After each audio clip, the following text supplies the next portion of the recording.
Watch out, Aldi, here we come.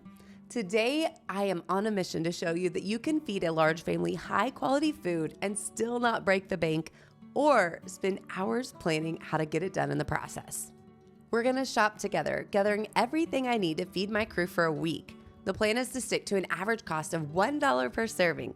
So grab your favorite beverage and get comfy because we're gonna take these meals all the way from pantry to plate with a few fun surprises along the way. The age-old question that moms everywhere cannot avoid is what's for dinner? So I want to start off by sharing with you exactly what I'm planning for my crew this week. We're going to have brats and roasted vegetables, baked ziti with hidden vegetables, carrot and lentil soup, some fried rice, and some roasted chicken drumsticks. While I knew some of these meals were going to be an absolute hit, I knew others might be a little bit of a challenge, but I have to say I was super surprised by the end of the week to see what my kids thoroughly enjoyed and what will be on the list of something we will not be eating again anytime soon. Today's shopping trip takes me to Aldi, which is a grocery store I don't usually frequent. Main reason is it's not super close, but I was curious to see if their prices on things like chicken drumsticks was any cheaper than Walmart or if it was worth the trip to go out of the way. So I'll give you a few more details on that toward the end, but I wanted to say I was really happy with the overall shopping experience. I do like a little bit smaller store and also love the fact that they have a really good selection of organics, plus they don't have a lot of synthetic dyes, food colorings, or anything like that in their foods. So it was somewhere I could shop and know that anything that I grabbed was going to be safer, and I had to be a little less on guard than if I were shopping where I traditionally shop to grab my extras, which is a place like Walmart. Now, if you notice my cart, it actually had a very few ingredients. And the reason for that is I shop for the bulk of my groceries once a month, taking advantage of Azure Standard. I have found this is a really, really effective way to cut down on my trips to the grocery store, but also to keep myself stocked on organic ingredients at really low prices, which really helps me keep my budget down all month long. Today at Aldi, I spent right at $30, but I did upgrade my package of brats from the regular to the huge family size, and I also grabbed a couple extra things that were not on the list. Do note, if you are going to shop at Aldi, make sure to grab a quarter. You do have to put a quarter in to get a cart, which actually makes everybody a little more responsible when returning the carts back to the store, saving them money, and in the end, keeping the lot a lot more clean than you would look at any other grocery store. Before we jump into the cooking, I want to take just a second to introduce myself. My name is Jill, and I am a homeschooling mom of 5 kids, ages 11 to 3.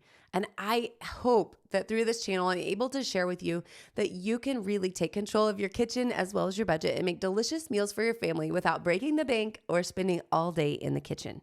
The first meal that I'm going to share with you today right out of the gate is kielbasa with roasted vegetables. Now, anytime I can put together a sheet pan meal and throw it in the oven, I am very, very happy. And my kids also love a meal like this because it has a lot of flavor and we can roast the vegetables to a level of doneness that they really, really like. I have found that over the years, my kids have very specific preferences on how done they want those potatoes. They really want them to crisp up and they will eat way more than if they're a little bit softer. So if you're having trouble getting your kids to eat something, it might just be in the way it's finished or not finished in their mind. So make sure to try out a few different options so that you can find exactly what they're going to love. Now, today, these brats did come straight from Aldi, and as I mentioned before, I grabbed that family pack to upsize. I'm using them for this meal right now, and I'm going to pull them out and add them to a meal that we're going to have tomorrow as well. The kids really, really enjoyed these brats, and they were super easy to fix. So all I did was sear them off of my cast iron skillet. Now, if you don't have a cast iron skillet, I cannot recommend it enough. It gets the perfect sear, really retains heat, and they hold up over time. There is like no replacing a cast iron skillet. So if you're worried about one and you have questions about care, make sure to drop that down below. I'd love to help you out with that and definitely encourage you that this is something that can easily be done and will really be beneficial to your kitchen in the long run, plus help to remove a lot of chemicals out of your kitchen. And that's something that I'm really, really passionate about. After the brats are nice and caramelized on a couple sides, I went ahead and added the potatoes to this cast iron skillet. Now this is a huge 15-inch, I believe. I'll make sure to drop that link down below, but it is a rather large skillet, so it provides a lot of cooking space. If you are using a smaller cast iron skillet, you will definitely need a second cookie sheet to take off your vegetables. That will allow the brats to have enough space to cook properly, as well as for your vegetables to get nice and done. The one thing I've found in roasting vegetables over the years is if they are stacked up, we are never satisfied with the result. Everything needs to be touching the bottom surface of whatever pan they're in. That really helps to give a nice texture to all of the vegetables and make sure they're perfectly evenly roasted. So it's really important for my house to make sure that we have a nice level field, which is why you're seeing me use 2 different vessels to get this done. Most traditionally, when I'm doing vegetables, I use 2 of those big sheet pans that you saw because I can fit them into my oven side by side. But because I wanted the cast iron finish on those brats, I went ahead and used 1 cast iron as well as that sheet pan to make sure that I was getting everything covered. The other thing that is super important to remember when you're doing a meal like this is that you want to make sure those sausages get cooked to the proper internal temperature. So here I'm using my meat thermometer to go in and check that temperature. And as you'll see here in a minute, I made a really big mistake when I was pulling it out. But it does do a really good job of showcasing how juicy and delicious. See right there? Oh my gosh. It shows you how juicy and delicious these Aldi brats can be because they had so much juice inside that it just squirted out everywhere when I accidentally poked it with my meat thermometer. So while I like to use it as a tool and double up and not get something else dirty, it's not always the best plan. Now I am taking those vegetables, putting them into the cast iron, spreading them out a little bit more and letting the brat set to the side. The reason is they weren't quite done enough for my crew to be happy. So I went ahead and put them back in to finish up. Now I have brats done as well as the vegetables. And one thing that the recipe stated was to top it off with a little bit of cheese. This is not something that we usually do, but we always do keep a bunch of raw Azure cheddar on hand. So I put a little bit on top of the potatoes, and I did go ahead and cut up some of those brats for the little girls. That meal was so delicious. My kids could not wait for seconds and were super happy we have more of those brats left for the next day's meal, which happens to be what I'm already prepping right now. This is the baked ziti with hidden vegetables. And let me just assure you that when my husband saw the zucchini in the refrigerator and asked what it was for, and I told him it was for baked ziti, there was just a look of total disappointment all around, especially because my kids were listening. They love zucchini, but they love it fried. That's not something that I do here, but it's something they often have at my mother-in-law's house. And they were super excited for that option and did not feel like putting it inside baked ziti was going to be the secret. Thankfully, this conversation happened a couple days before I made this meal, so there was a little time in between and space for them to forget what my plan is all along. Since they were all busy out running around, they weren't a part of this specific process, and that was definitely for the best. Now, when I was taking a look at the recipe, it actually suggested that you take the time to really thoroughly drain the zucchini. That would have been a good idea if I started a little bit sooner, and I could have let a little bit of water drip out. But what I found through other recipes at different times was that a salad spinner is always an amazing way to get water out of anything in no time flat. So if you have a salad spinner, don't leave it around just for your salad. Make sure to pull it out anytime that you're needing to extract water, whether that be for berries or anything else. It is super helpful. Now, once the zucchini and the spinach were mixed together in the bowl, my pasta was done, so I went ahead and drained that off and just set it to the side. It really didn't take much longer to mix up the remaining ingredients, so this one goes together really fast. I think the recipe itself said it took about 15 minutes. For me on this specific day, it was a little bit longer. I had a lot of company over. We had cousins, my sister-in-law stopped by. So I was having a lot of conversations while I was in the middle of this one. But I did want to point out this marinara sauce. It was rather inexpensive and it also packed a ton of flavor. So if we were going to be frequenting Aldi, I would go ahead and grab that one. But my actual plan is to take some of my tomato sauce off the shelf this week and turn it into my own homemade marinara sauce for the next coming future. So if you're curious about that, make sure to subscribe to my other channel as well as this one over on the Hometown Homestead. I'm planning to make that next week. Now to the marinara and the vegetables, I'm adding some ricotta. The recipe actually said you could use ricotta or cottage cheese. I chose ricotta because I was looking for a creamy texture over adding more chunks to the mix, and I think it worked out really well. The flavor was great, but I do recommend adding seasonings to taste. Garlic salt or garlic, it did need a little extra salt. So garlic salt will probably be a good one, but you can of course add them individually. If you want any Italian seasoning added in, that would also be a good mix. Of course, salt and pepper. And make sure to taste it as you go because there's a whole lot of ingredients in there. So it needed a little more seasoning than I even ended up with here. But of course, that is easy to add at the table and very hard to take away. So might be easier to start light and add to as you go. The end step here is just to mix all of this together with the hot pasta. And once combined, you want to put it into a 9x13 pan that you can cover. I love the Stone Baker that I get from Pampered Chef. I am not affiliated with them in any way, but I'm super happy with their baking products. So I wanted to let everybody know some of you might also be like me and try to avoid aluminum foil. This baker has a nice stone lid to go along with it, so I'm able to keep what's inside moist without putting the foil on top of my food. You do want to make sure to go ahead and grease the pan before you add everything in so nothing sticks. But once that's done, all you have to do is top it up with some mozzarella and put your lid on. You're going to bake it for 20 minutes at 350.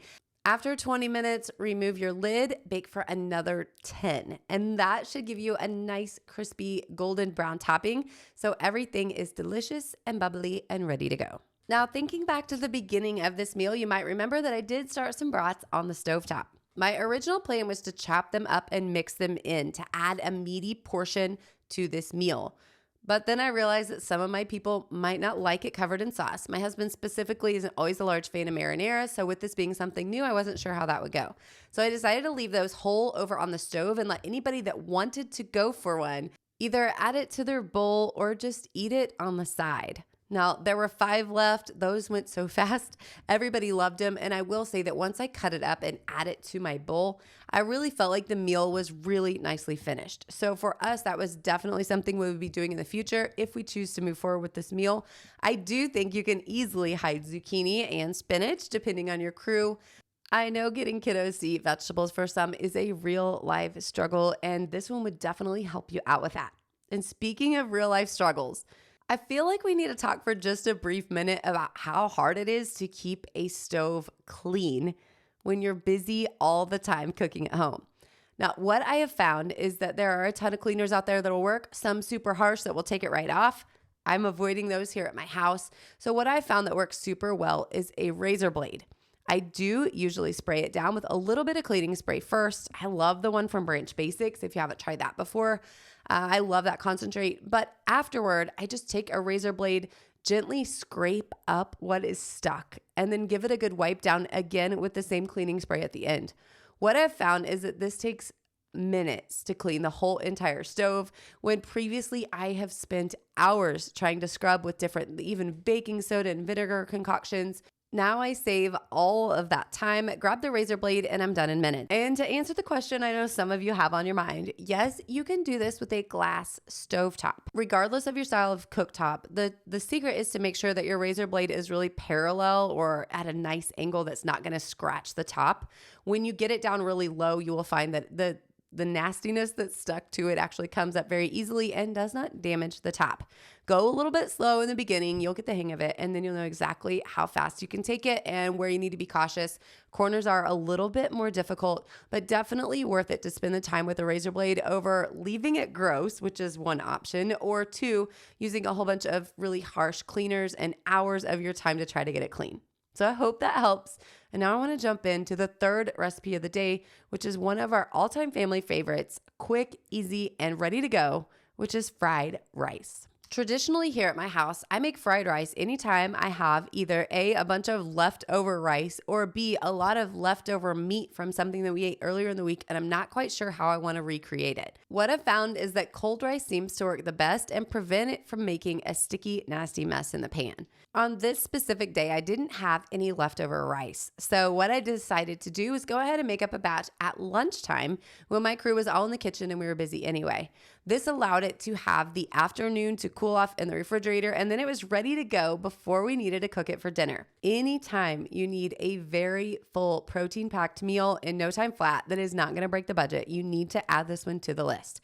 So the first thing that I'm doing here is going ahead and sauteing up some onions. I like them to get nice and translucent before I add next ingredients. And to make that super easy, I'm just grabbing a bag of frozen vegetables that I pick up from Azure. It has peas, carrots, and corn already diced up in it. It's just a classic veggie mix, super easy, everything I want right in the bag. So I'm throwing that into the middle of the skillet. I'm gonna give that just a little bit of time. After a few short minutes, those vegetables thaw out and you're ready to move on to the next step. Now, this is one where you can often get really creative. I found that whatever meat I have left over in the refrigerator is really going to be perfect in fried rice. You can do chicken, pork, beef, whatever you have, throw it in and you're good to go. Even if it's ground hamburger, this still works. Now, on this specific day, I didn't have anything left over because we used those brats the night before with the Ziti. So this is a can of my home canned pork roast. I absolutely cannot stress enough the convenience that having pre-cooked meat on the shelf adds to any meal. So for this instance, I just pulled it out. I strained off the juice before when I was actually making the rice, threw that broth into the rice, so it added a little bit of the flavor, and then tossing the meat in. All you have to do is chop it up, and I do let that simmer for just a little bit. I like for the meat to crisp up just slightly, so I let that set in the pan before moving on and making sure that it has a really good texture to it. That's, of course, personal preference, whatever works for you. But if you are curious on how to can your own meat, I realized that I was running low in my meat stash when I was pulling off this jar. So I will be doing that very soon over at the Hometown Homestead. Once the meat is added to the mix, then I just added 4 eggs. You can really add as many or a few as you want. If eggs aren't your thing, definitely leave them out. But for my crew, my kids like to grab the big chunks of egg in there, so I try not to blend them up too much. I want them to see the scrambled eggs. So if that's something that they want to eat individually, they can go ahead and grab it and just throw it in their mouth. My kids really enjoy scrambled eggs. So this works out really nicely for us. It's a great way to add protein and keep expenses low. One of the last things that we're going to add to the pot is that rice. Now, I'm using a brown rice. You can use white if you like. I've always heard that brown rice doesn't store very well. But I will tell you, I've had this brown rice since 2020 when I first started my big pantry stock up, and I have not noticed any reduced quality at all. I bought so much back then that it's taken us this long to go through it. The price was right, and I'm super glad I locked in the 2020 price on my food instead of paying what I'm paying for it now in 2025. So to this pan, I added a little bit of Bragg's liquid aminos. If you have soy sauce or prefer soy sauce, you can definitely use that. And the last thing that I add to the fried rice to finish it off is a good, nice serving of butter. This is a trick that I picked up when I went to a hibachi restaurant one time, and I realized why my rice tasted so different than theirs every single time. Oh my goodness, the creaminess and the delicious flavor that come with that little bit of butter to balance off the soy sauce is really where it's at. So if you have not done that yet, make sure to do so. Now here in the pan, I like to smooth it out, let it sit on the burner for a little while and get some nice crisp edges on the bottom of that rice. We like a little bit of texture to it, so doing so takes the soy sauce, helps to prevent anything from being soggy, and gives some nice crisp brown edges from the bottom of the cast iron pan. The final touch here for plating it up are some crunchy noodles that you can just grab at any local grocery store. They add a nice bit of texture to the top, and everyone seems to really like it. Now, depending on the child, some of them like yum yum sauce, which is now commercially available, while others enjoy sweet and sour, and still others like it plain, which is my personal preference. Now, before we jump on to the next and final meal that I'm going to share with you today, I want to take just a second to do some housekeeping and go ahead and give away a really amazing garden bed that I offered up recently on my Hometown Homestead channel. Now, in an effort to not totally butcher this name, I just want to say if this is you, congratulations. Your elevated 4x2 Vigo garden will be heading out to you very soon. I will be reaching out to make those arrangements very soon. So look for my email from the Hometown Homestead blog at gmail.com. Any other email address or anyone trying to impersonate me to get your information for any of you out there that ever participate in any contest, that's a scam. So make sure it is the correct person you're communicating with. We will never ask for any details such as payment in order to go ahead and get your prize headed your way. And thank you again to my friends at Vigo Garden for sponsoring that awesome giveaway. Now, the final meal that I'm going to share with you today is the chicken drumsticks with roasted vegetables. And you might be thinking back to the beginning and remembering there was a carrot and lentil soup promised. I'm just gonna be straight with you. It was absolutely horrible. I made it during the day because I knew it wasn't something my husband would love, but in the end, it was atrocious. So absolutely atrocious. I do not share everything that I cook with you. Sometimes there are just big fails, and that was one of them. So even instead of including a picture, we're just moving on. Let me say, if you have a good recipe for carrot and lentil soup, you can make sure to drop it down below. I'm not totally opposed to giving it another try, but what I can say is the one that was provided by ChatGPT was not a hit. So while AI is really good at a whole lot of things, like budgeting, for example, and compiling a grocery list, it is not a good source for recipes in my personal experience. Make sure to go to some websites that you trust or pages that you love, something that has a lot of really great reviews. Don't go to AI for your recipes. I know most of you already knew that, but I just want to reiterate that for you right now here today. So for this meal, it asks for roasted vegetables, potatoes, and carrots, as well as onions and garlic. I do love putting the full cloves of garlic, in which you can see right here on top, in my vegetables. My girls absolutely love them. They roast very well in the skin, and then they just slip right out once they are roasted. So if that's something you're curious about, I really recommend trying it. Roasted garlic is so delicious, and it's really, really great for your overall health. Garlic is just an all-star when it comes to sickness, so I love getting any extra garlic in anytime we can. Now, as for the cooking oil that you've seen me using here a few times as I've cooked today, what I am using is tallow, and it is in liquid form. My kitchen is a little extra hot, but it's also tallow that I'd used previously to fry some French fries, so it has a little bit of color to it.